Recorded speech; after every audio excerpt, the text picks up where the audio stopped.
Saudara, saya mau cerita tentang keluarga besar saya, Pak Yopi Suryajaya. Tentunya saudara mungkin sebagian besar di sini udah dengar tentang hal itu, saudara.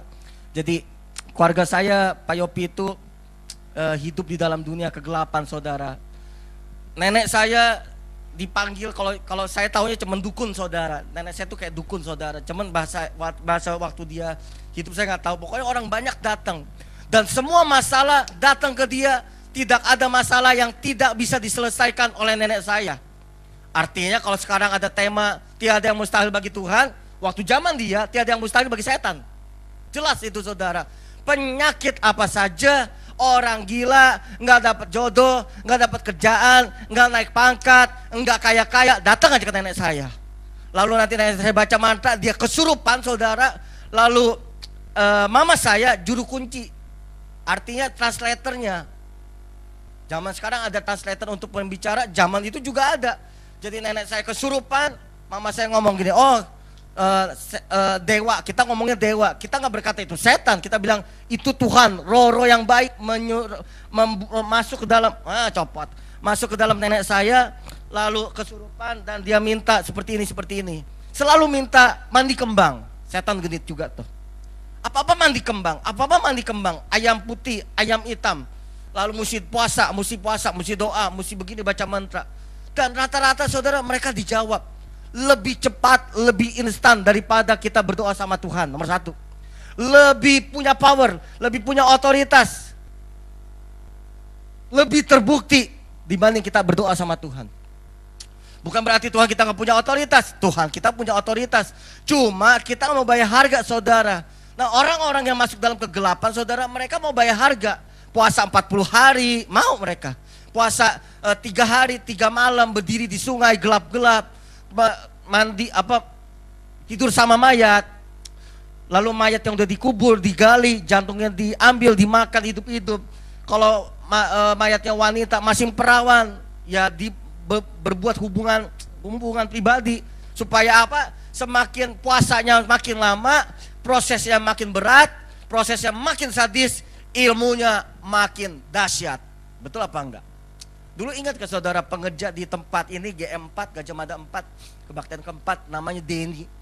Yang saya suruh maju, dia biasa ngomong sama jin, ngomongnya sama jin, bukan sama manusia. Sama jin ngomong lancar, sama manusia dia minder. Kan lucu, saudara. Lalu tangannya ditato setan Jepang Onimusa. Dia biasa panggil roh, dia bulak-balik terbang ke sana terbang sini. Lalu saya tanya sama Denny, bayar harganya gimana? Oh, kita bayar harga gila-gilaan. Puasa, bersemedi di kuburan. Dan otoritas itu datang, saudara. Di dalam kegelapan, saudara, semua rencana-rencana hidup kita yang misteri dibukakan kalau kita berpuasa. Jadi kita antara bingung nih, saudara, yang firman Tuhan mengikuti kegelapan, apa kegelapan yang mengikuti firman Tuhan. Tapi yang pasti, iblis itu raja pembohong. Artinya iblis itu meniru semua syarat kuasa di dalam firman Tuhan ini. Betul ya, saudara ya? Jadi puasa ya firman Tuhan udah ngomong puasa, saudara. Jadi apapun saudara minta, wangsit, kekayaan, takhta, kesembuhan, makin cantik, makin bohai, makin apa lagi? Makin keren, makin seksi. Itu gampang, saudara. Tinggal taruh sesuatu, dan mau jadi apa? Kita tinggal perintah. Tapi garis bawahi semuanya. Semua ada proses syarat untuk mendapatkan itu. Lalu kita terima Tuhan Yesus. Di dalam Yesus ada kuasa, di dalam nama Yesus ada otoritas, dalam Yesus ada pemulihan, bla bla bla bla bla, berkat kelimpahan. Hidup kita tetap biasa-biasa aja. Bahkan, saudara, tiada yang mustahil bagi Tuhan itu udah bukan menjadi hal yang populer dalam diri kita. Karena apa? Saking kita ngomongin, saking kita sebutin, tapi nggak terjadi apa-apa dalam hidup kita. Rajin baca Alkitab, hidup kita nggak berubah. Rajin ke gereja, hidup kita tetap sama. Katanya ikut Tuhan, makin hari menjadi kepala. Tapi hari ini di ujung buntut saudara hidup. Begitu banyak pengerja, saya datang ke rumahnya, saya kunjungin. Mengerikan buat saya hidup seperti itu. Lebih baik gak kenal Tuhan, saudara. Kenapa kok kenal Tuhan hidupnya begitu? Gak ada kuasa, gak ada power, gak ada perubahan, gak ada terobosan apa-apa. Monitor di mimbar boleh diperbesar lagi. Saya kunjungin pengerja pelayan Tuhan, kok hidupnya di bawah garis. Mending di bawah garis, dibawa lagi. Itu buat saya mengerikan saudara. Dan hari ini kita mau belajar. Bulan Juni, bulan Juli kita memasuki puasa bersama. Katakan amin yang mau. Kenapa saya paksa puasa saudara? Karena Tuhan suruh saya, ayo berpuasa. Ayo berpuasa, ayo berpuasa. Saya waktu mau masuk 2014 Tuhan bilang gini, kamu puasa. Suami istri kita puasa. Kita terus puasa. Biasa saya puasa saudara dari makan malam terakhir jam 12 siang saya buka saudara. Tapi kali ini Tuhan bilang gini, puasanya tambahkan jamnya. Sampai jam 3 sore, sampai jam 4 sore. Bahkan gak minum, dulu minum saudara. Lapar sedikit minum, lapar sedikit minum. Artinya puasanya jadi enteng. Jadi puasanya jadi ya gak sarapan sekali, gampang, lama-lama gampang. Dan saya lihat saudara, kuasa yang Tuhan nyatakan, rencana Tuhan yang nyatakan dalam hidup saya gak terbuka sama sekali. Jadi ya saya puasa, hari ini saya puasa. Dari Januari sampai hari ini saya bilang sama Tuhan, kapan selesai puasanya? Sampai kamu melihat kemenangan, sampai kamu lihat terobosan, dan aku akan berkata, stop berpuasa. Saudara mau gak bayar harga? Kita mau berkat, kita mau masa depan, kita mau dapat jodoh, kita mau dapat ini. Tapi kita mau serba instan. Lalu kita pikir gini, kalau datang ke gereja aja seminggu sekali, lalu ikut kul, udah nanti juga mujizat jadi. Gak bakal jadi saudara.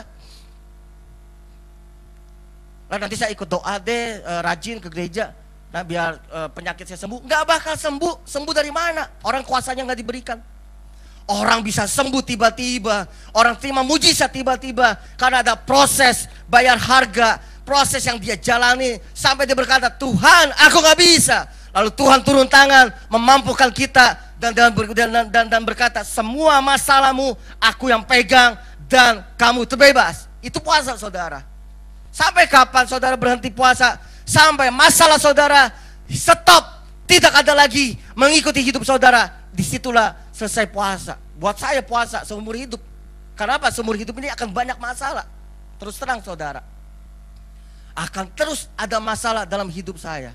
Mari kita buka Kisah Rasul 9 ayat pertama sampai ke 9. Multimedia bisa bantu saya. Kisah Rasul 9 ayat pertama sampai 9. Khotbah saya saudara bisa beli, pesan di counter media sound system, Rp15.000 saudara, murah. Plus ada gambar. Kisah Rasul 9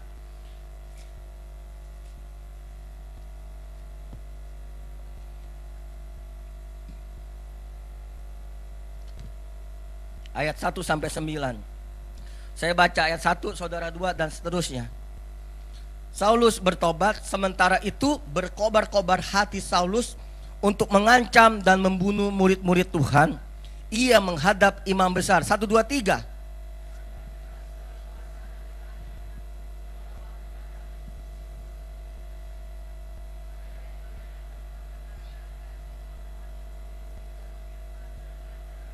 Ke Yerusalem.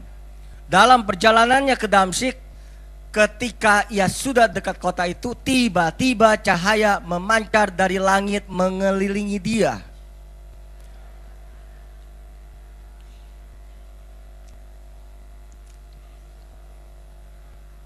Medianya bantu. Saulus, Saulus, mengapakah engkau menganiaya aku? Jawab Saulus, siapakah engkau Tuhan? Katanya, akulah Yesus yang kau aniaya itu.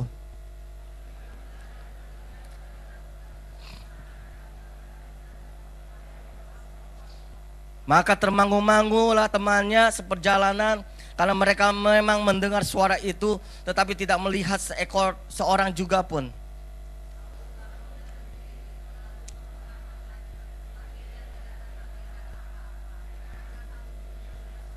Baca bersama. 3 hari lamanya ia tidak dapat melihat, 3 hari lamanya ia tidak makan dan minum. Saya minta pemusik, mana timnya? Suruh duduk depan, enggak ke belakang, enggak keluar, ke depan. Saudara dengar baik-baik saudara, saya nih puasa saudara, buat saya ya enteng lah puasa lah. Tapi kalau Tuhan minta lebih dan lebih lagi, lebih berat, prosesnya lebih berat, harus merendahkan hati, harus mengucap syukur, itu yang susah saudara. Puasa gak makan tapi minum, itu enteng. Tapi puasa, nggak makan, nggak minum, lalu berdoa sama Tuhan. Tuhan, saya punya masalah, tolong saya, bebaskan saya. Itu jadi berat. Kalau saudara puasa karena diet, nggak makan, buat langsingin diri, itu enteng banget, karena nggak ada punya tujuan. Tapi kalau saudara puasa karena ada tujuan, Tuhan bela hidup saudara, itu yang jadi berat.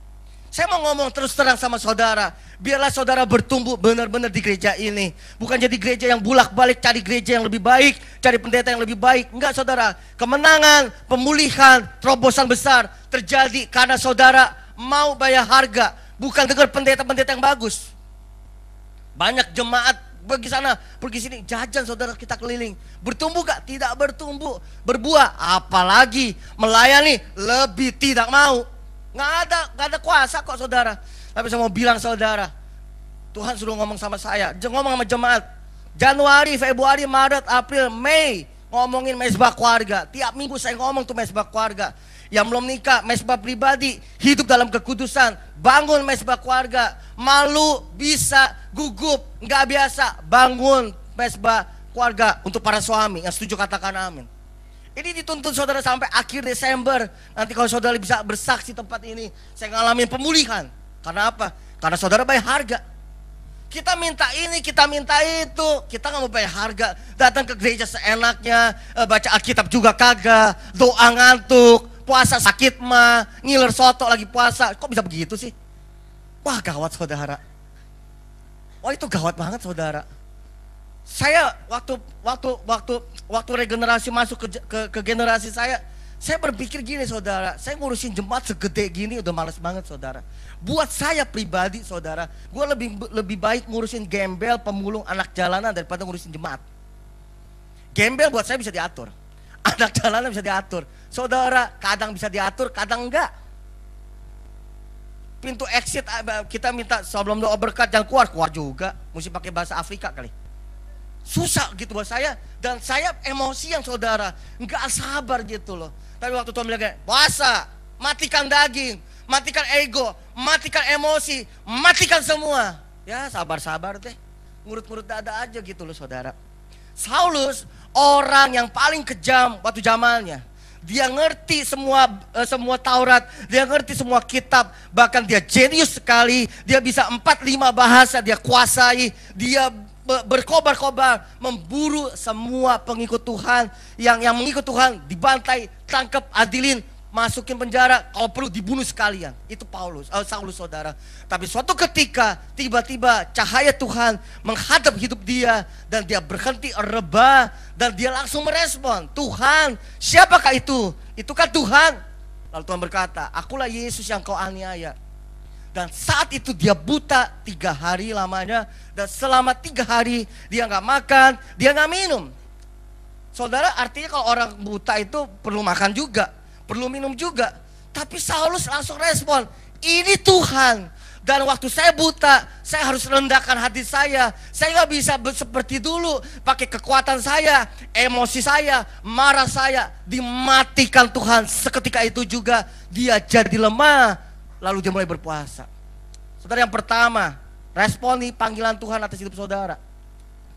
Kalau saya ngomong mesbah keluarga dan saudara sadar tidak ada mesbah keluarga, buat mesbah keluarga dalam rumah saudara. Karena itu Tuhan yang minta. Kalau sekarang Tuhan berkata puasa, bukan saudara, ini bukan lagi tren-tren puasa. Enggak saudara, kalau Tuhan minta responin aja dalam hidup saudara. Orang kalau puasa saudara, benar-benar puasa, dia matikan daging, kekuatannya nggak ada, pikirannya udah nggak ada, strateginya sudah nggak ada. Cuma bilang gini, Tuhan saya nggak kuat, nggak sanggup, Tuhan tolong saya, Tuhan bela saya. Saat itulah saudara lihat jawaban Tuhan.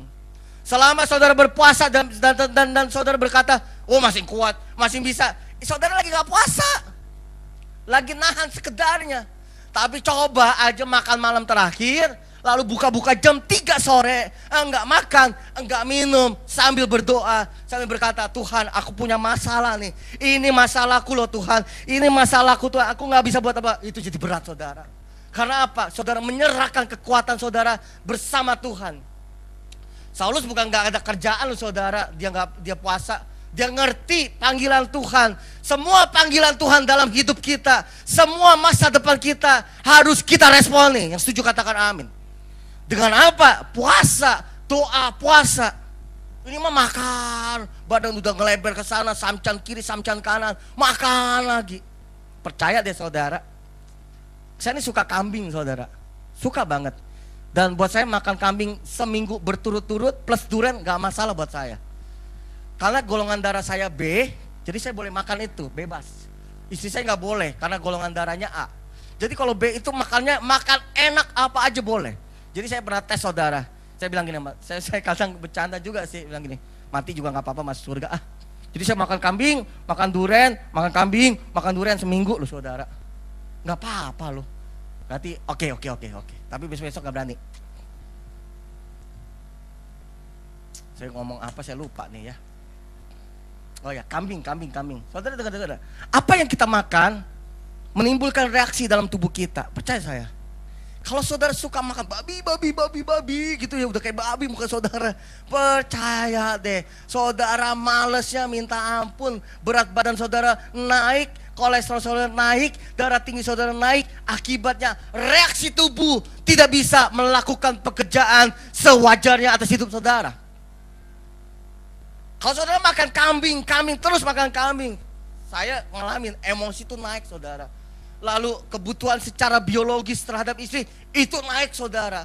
Apa yang kita makan menentukan reaksi hidup kita. Nah kalau saudara suka marah kayak Saulus, puasa, matikan kemarahanmu, matikan emosimu. Kalau saudara suka ngomong jorok, matikan dalam puasa itu. Kalau saudara suka apa lagi, hal-hal yang gak benar dan saudara terikat, tidak bisa bebas, puasa saudara. Sampai kapan? Sampai masalah saudara selesai. Saya puasa, terus puasa. Dulu sebelum puasa, saya pelayanan gereja kayak begini udah lama saudara. Ngurus gereja udah terlalu lama, jadi biasa ngurus gereja itu biasa. Cuma gak terlalu jelas-jelas banget. Masuk 2014, saya mau ngapain gak tahu. Buat hidup saya juga gak tahu. Tapi waktu saya puasa, ambil puasa 2 minggu, terus non-stop. Idih, itu udah kayak mata Superman loh saudara, beneran. Apalah ngomongnya lah, mata Raja Wali, mata apa. Buat saya bisa ngelihat seseorang itu tahu nih masalah yang begini. Dan semua masalah di kerjaan, di gereja, bukan saya yang turun tangan ngambil masalah itu, selesaikan pakai ngotot, pakai cara apa, enggak. Tuhan yang panggil, saya cuma berkata, orang ini, organisasi ini, masalah ini, departemen ini, beres seketika juga.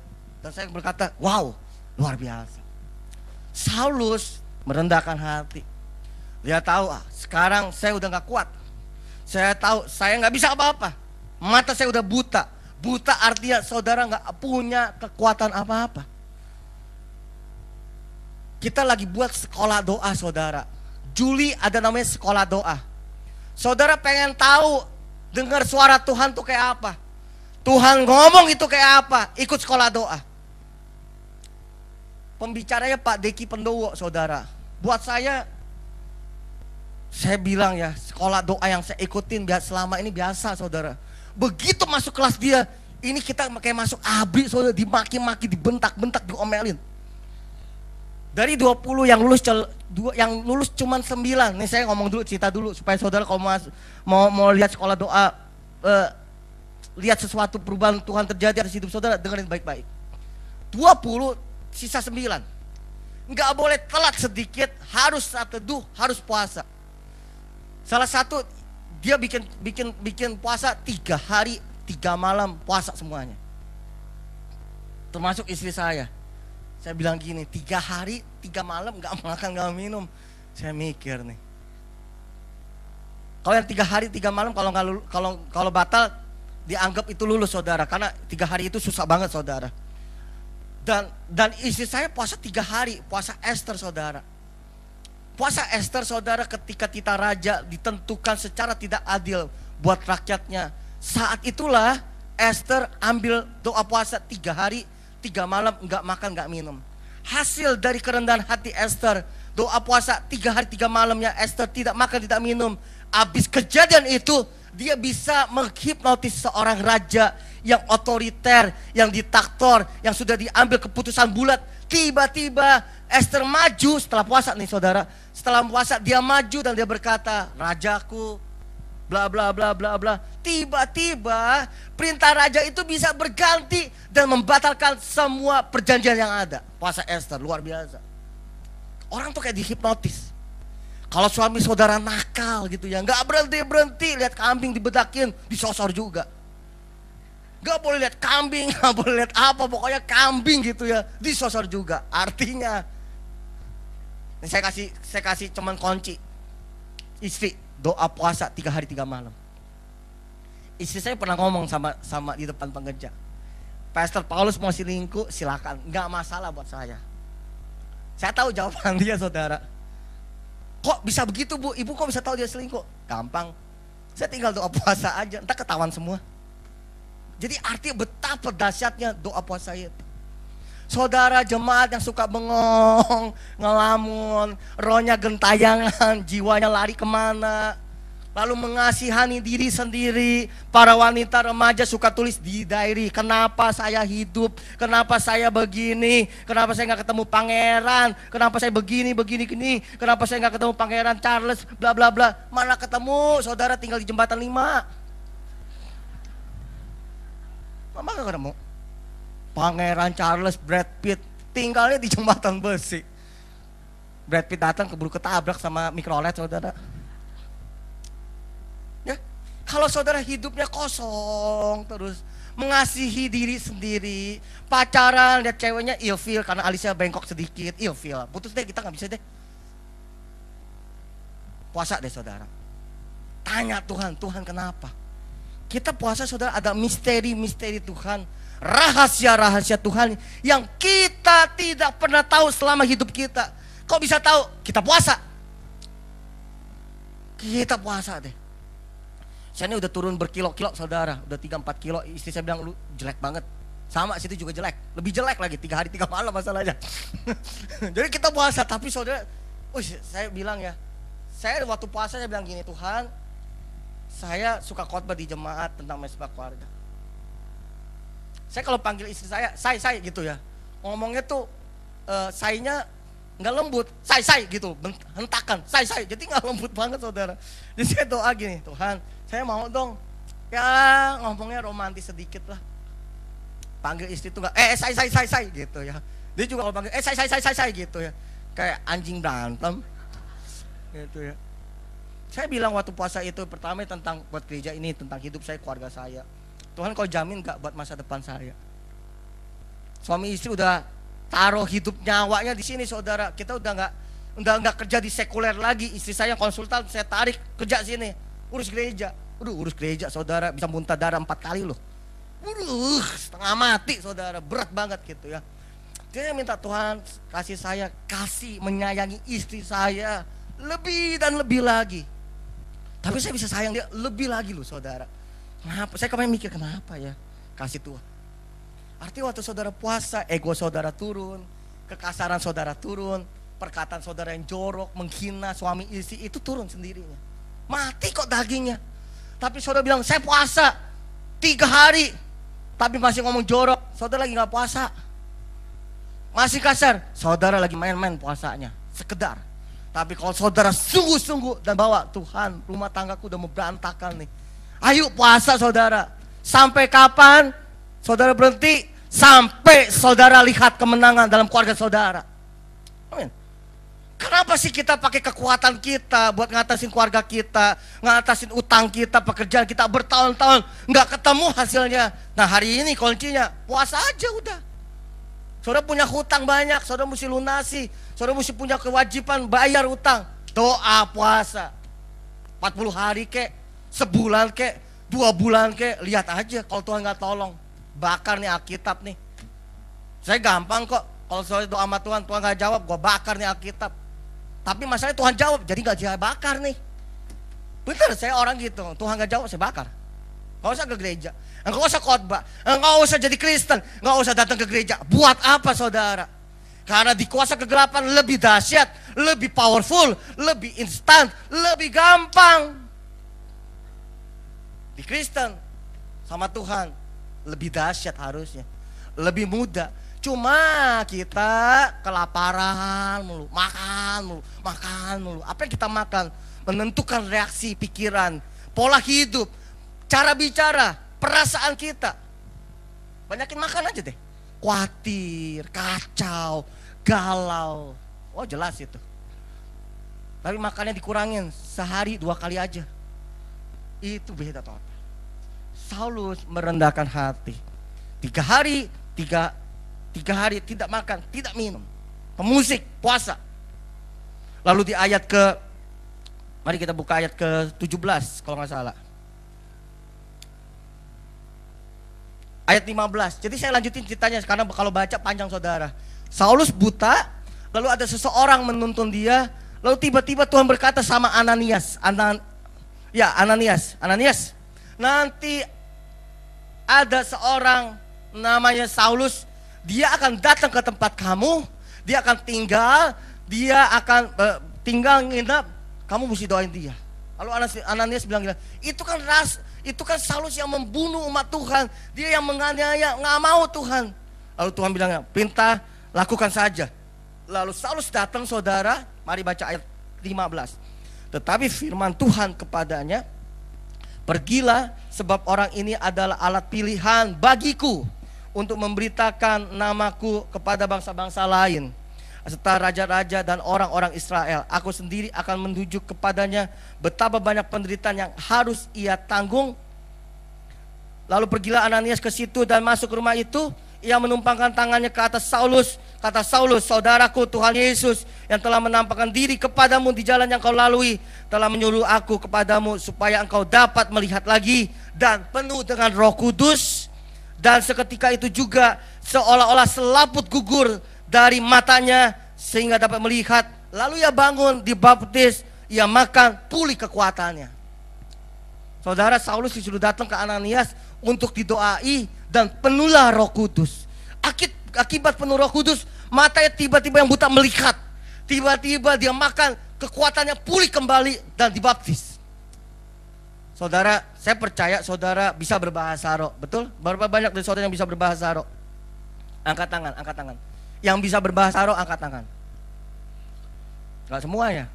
Tapi gak juga saudara. Saudara berbahasa roh, jangan-jangan saudara gak dipenuhi Roh Kudus. Orang berbahasa roh masih bisa buat dosa kok. Orang berbahasa roh masih bisa pukul istrinya kok. Orang berbahasa roh masih suka bohong di kerjaannya, masih sikat sini, sikut sini. Kenapa? Biasa udah berbahasa roh. Tapi masalahnya bahasa rohnya ada roga, ada kuasa apa enggak? Enggak ada. Akibatnya saudara berbahasa roh kayak dukun, baca mantra aja. Perkataan yang diulang-ulang tanpa kuasa, itulah yang disebut mantra saudara. Mantra aja diulang-ulang berkuasa. Perkataan yang diulang-ulang tanpa kuasa, mati loh saudara. Saudara berbahasa roh, pulih gak kekuatan saudara? Saudara berbahasa roh, kuatkah hidup saudara? Saudara penuh Roh Kudus, saudara percaya Yesus, ada kuasa apa enggak? Enggak ada. Jemaat suka ngomong sama saya begini saudara. Pes, saya mau nyatakan sesuatu sama Pes nih. Kemarin Tuhan ngomong, wih hebat banget. Tuhan ngomong lu saudara. Gini ya, saya nih rasa-rasa nih Tuhan ngomong. Saya tanya, Bu, Ibu, Tuhan ngomong apa rasa-rasa nih Bu? Kalau rasa-rasa jangan bilang Tuhan ngomong. Enggak, saya rasa-rasa. Enggak, saya ulang ya. Ibu rasa-rasa apa Tuhan ngomong? Saya rasa-rasa. Bu, kalau rasa-rasa nggak usah ngomong deh Bu ya. Pasti itu Ibu yang ngomong deh. Ibu yang ngomong deh. Saudara, Tuhan ngomong, saudara mesti bayar harga. Saya bingung sama pelayan Tuhan, sama jemaat. Tuhan ngomong. Saya mau butuh Tuhan ngomong, butuh 1 minggu doa puasa. Kapan Tuhan ngomong? Tadi saya doa 5 menit Tuhan ngomong. Ini hebat banget loh. Saudara ikut sekolah doa ya. Nah, saya cerita satu kasus ini tapi nggak di sekolah doa kita. Waktu itu Pak Deki bikin doa semalam suntuk. Kita pernah bikin doa semalam suntuk jam 10 sampai jam 2 pagi selesai. 4 jam saja. Habis doa disiapin bubur, teh manis, kopi, enak banget deh. Udah kayak kita ke highlight gitu loh saudara. Ini mau doa ada teh, ada kopi, ada cincau, ada bubur, macam-macam saudara. Buat saya sih itu nggak semalam suntuk saudara. Kita lagi di rumah nggak ada makanan, yuk kita ke Gajah Mada, yuk dapat makanan, sambil doa gitu loh. Ya murah-murah berhadiah. Nah Pak Deki itu buat saudara doa semalam suntuk. Siapa yang mau daftar? Semuanya daftar. Karena suka dengan khotbahnya, firmannya Pak Deki bagus banget saudara. Cuma keras, disiplin luar biasa. Lalu daftar. Begitu nyampe pintu dikunci di gerejanya, kuncinya dipegang, lalu dia umumkan. Hari ini kita doa semalam suntuk selama 21 jam. Buru pada kaget 21 jam. Pak saya kencing dulu deh Pak, saya kencing dulu. Pak saya makan soto dulu Pak, masih lapar Pak. Dia pikir kan doa puasa dapat makan kan, 21 jam. 1 jam pertama, haleluya, tepuk tangan. Jam kedua, mulai berkurang. Jam 3, jam keempat, jam kelima, Pak, ayo dong Pak, saya mau pipis Pak. Lalu Pak Deki itu disiplin. Enak aja, ini lagi doa semalam suntuk, gak ada pipis. Tidak boleh pipis, tidak buang air besar, tidak boleh angkat telepon, tidak boleh makan, tidak boleh minum, tidak boleh 21 jam. Itu udah pada tepar semua saudara. Udah pemain keyboardnya di jam ke 8 jam tangan udah gemeter gitu. Pak udah ya Pak ya. Enggak, belum, masih 13 jam lagi. Pak udah deh Pak, udah gak tahu mau nyanyi apa. 14 jam, 16 jam, Tuhan gak ngomong apa-apa loh. Belum ngomong apa-apa. Udah pada tepar tuh, udah gak tahu deh, udah kayak apa deh tuh. Di jam ke-20 baru Tuhan ngomong. Semuanya udah pada tidur, udah kacau. Doa semalam suntuk kacau banget deh. Di jam ke-20 Tuhan baru ngomong. Artinya gini loh saudara. Saudara dengar suara Tuhan tidak semudah saudara dengar radio. Puasa enggak, doa enggak, baca Alkitab enggak. Tuhan ngomong, enak aja loh. Itu 20 jam Tuhan baru ngomong. Lalu ada orang-orang yang mengaku, Pak saya nabi Pak, nabi. Suka dengar suara Tuhan. Suka lihat Tuhan turun, naik. Lu kira naik oli turun. Itu ngeri lu saudara. Kalau ada hamba Tuhan yang kayak gitu, tabokin aja tuh. Gak ada Tuhan turun naik. Gak ada saudara. Selama orang itu gak bayar harga. Jadi nabi-nabi oke, siapa yang mau jadi timnya Elia Ministry pada daftar. Oke. Mulai ya, kita tes ya. Dimasukin ke kamar, dikunci, kuncinya disimpan, dia pulang. Nanti Pak ya saya balik 3 hari kemudian, lu situ deh. Tidak ada air, tidak ada toilet, tidak ada makanan dalam sana. Yang nabi-nabian gitu ya, yang suka lihat Tuhan naik turun gitu ya, udah pusing tuh, udah gak jelas Tuhan, setan, atau siapa yang turun naik tuh, atau mertuanya udah turun naik tuh. Pak buka pintu Pak. Gak tahan saudara. Saudara pikir dengar suara Tuhan tuh gampang. Aduh ampun saudara. Nih tadi nih saya mau khotbah nih, saya bingung Tuhan mau khotbah apa, udah gak tahu mau khotbah apa, udah gak tahu. Kemarin juga mau khotbah apa, udah pucat, udah mau naik mimbar, mau khotbah apa gak tahu. Kadang saya ada catatan, kadang catatannya gak ada, kadang gak tahu Alkitab di mana, gak tahu saudara. Tapi begitu khotbah Tuhan ngomong aja, bak. Enaknya ya itu doa puasa bayar harga. Hidup kudus enggak. Mulutnya maki-maki, hatinya dendam, pahit, sikat sini, sikut sini. Datang ke gereja juga asal.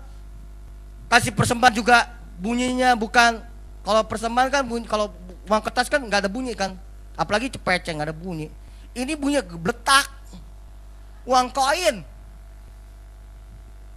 Kalau bilang minta berkat, nggak bisa saudara. Saudara mau lihat kemuliaan Tuhan. Saudara mau lihat jawaban Tuhan. Saudara mau berhenti dan maju ke persimpangan berikutnya, cari wajah Tuhan. Amin.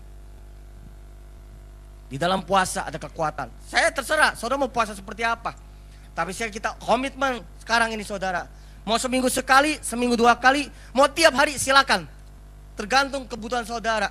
Tapi saya ajarin, makan malam terakhir. Jam berapa? Saya makan malam terakhir abis main futsal jam 12 malam. Ini kita mau puasa nih, bukan main futsal. Jam 8 malam kita puasa. Kalau saya pagi, jam 5 pagi saya bangun, saya minum, saya makan seadanya, lalu saya puasa sampai jam 4, jam 5 sore. Kadang tergantung Tuhan mau apa, mau terusin, saya terusin.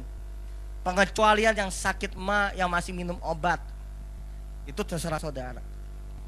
Mau puasa 3 hari 3 malam juga boleh, tapi tanya dulu sama istri saya, tujuannya apa?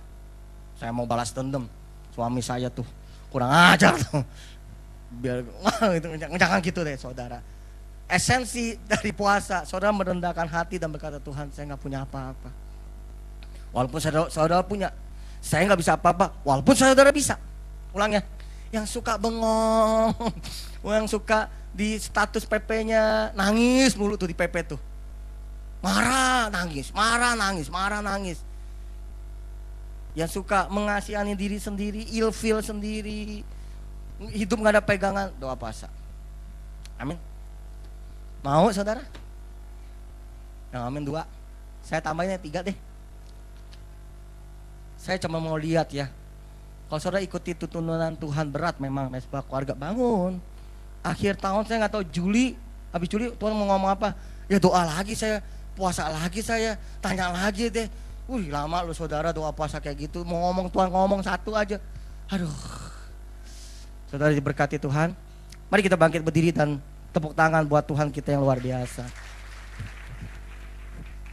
Worship leader. Saudara yang hidupnya masing di dunia gelap, saya nggak peduli soal mau di dunia hitam, dunia gelap, terikat apa? Doa puasa. Tuhan, saya terikat nih, nggak ngerti bebasinnya gimana. Udah 5 tahun terikat, nggak ngerti. Doa puasa. Saya punya anak bandelnya luar biasa, doa puasa. Semua masalah kondisi saudara, doa puasa. Amin. Udah nggak main, udah nggak bisa. Saya udah bilang sama tim saya, sekretaris penjadwalan khotbah, nggak ada pendeta ngomong berkat mulut tempat ini, nggak ada deh. Itu buat kita kerdil saudara. Yang kita capai di gereja berkat, tahunya nggak diberkati. Prosesnya bayar, saudara diberkati. Salibnya pikul, saudara punya jalan. Kita ngomong berkat, habis berkat makan, pesta.